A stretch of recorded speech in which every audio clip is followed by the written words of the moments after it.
in Avalon's fair town, home to the brave and renowned. There did I meet a band truly blessed. They marched to their quest, bringing panic to rest. Evermeadow has got its brave heroes. Brave heroes, brave heroes. Evermeadow has got its brave heroes.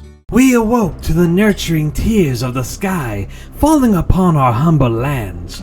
This would prove to support my belief that today would be a blessed day, as the forces of famine prepared for their ultimate ritual.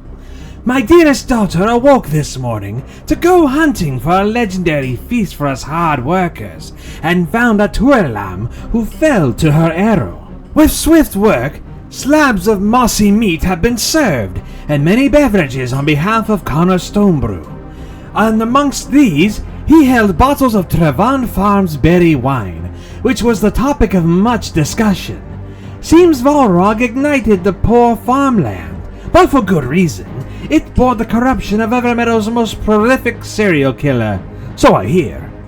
It would be a momentous deed to restore the Trevan Farms, but if anyone could accomplish this, it would be the Saints of Famine. Then, acts of swiftness and dexterity by Santara formed immaculate depictions of Mortimer himself from hallowed ingredients. I recognize this god because the longer these heroes have been here, the more my dreams are invaded by this guardian of souls, who assures me all is right with the world as long as his will is carried out.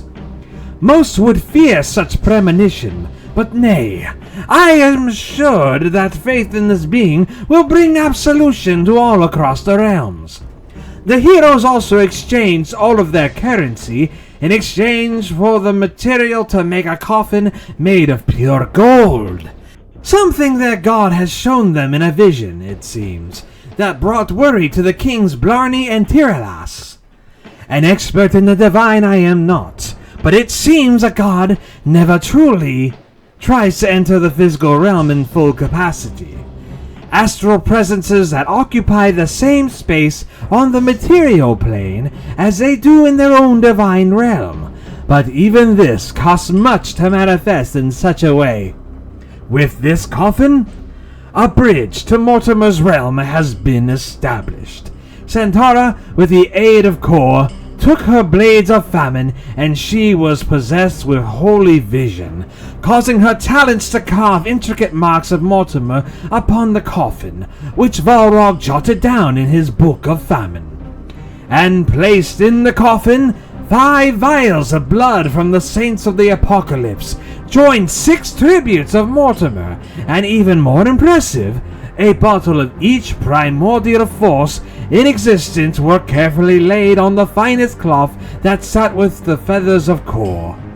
The 5 gathered around the rim of the deep depression that held the sacred coffin of God, and said a prayer before commencing the withering flame.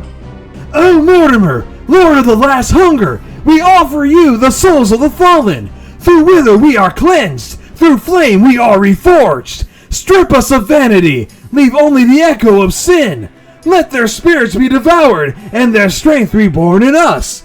Feed us purpose beyond flesh, light our path with green fire and judgment.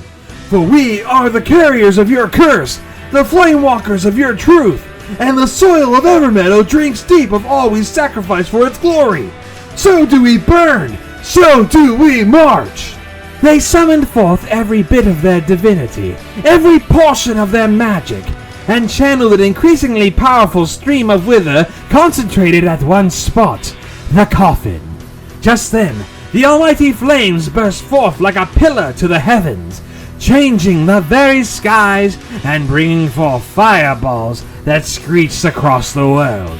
Saintsfall has been born and baptized in the green flames. God is with us. Without question, each and every soul in Saintsfall now belongs to me, except of course for the Shameson children.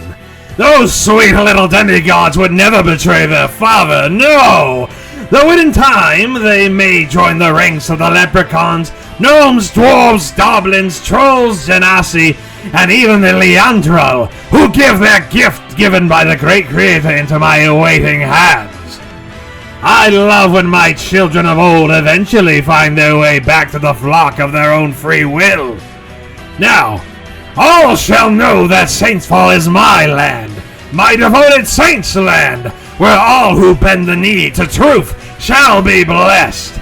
Those who dare think they can oppose my people, well, you missed your opportunity to ask the troll that I smited from the heavens, who dared to take on a solo mission on behalf of the Bloodfire Ravine. I've been picking his brain, and it seems he wished to kidnap one of the clan leaders on behalf of Jujamoni. A fatal mistake. Well, it appears you all peer beyond the veil, perhaps behind the scenes, of a truth that even I am not allowed to know. Just yet, anyways. I have no doubt that you five were the chosen ones. Igniting the eternal withering flame in Saintsfall has unfiltered much of my love I give to you lot, increasing thy piety to new heights. We are not done yet, however. There is much that must be accomplished, and more power to be gained. And so, it will be sought, as you have awoken the next day to find you are not alone in our cult, and decided to ask of my aid. With Raziel's essence, you cast it into the flames with chanting for your little goblin friend to return to the land of the living. Go, serve your master, Dying Joe, and use your new gifts to conquer the Guardian at the Cursed Path. Let's put an end to this Janus situation if we can.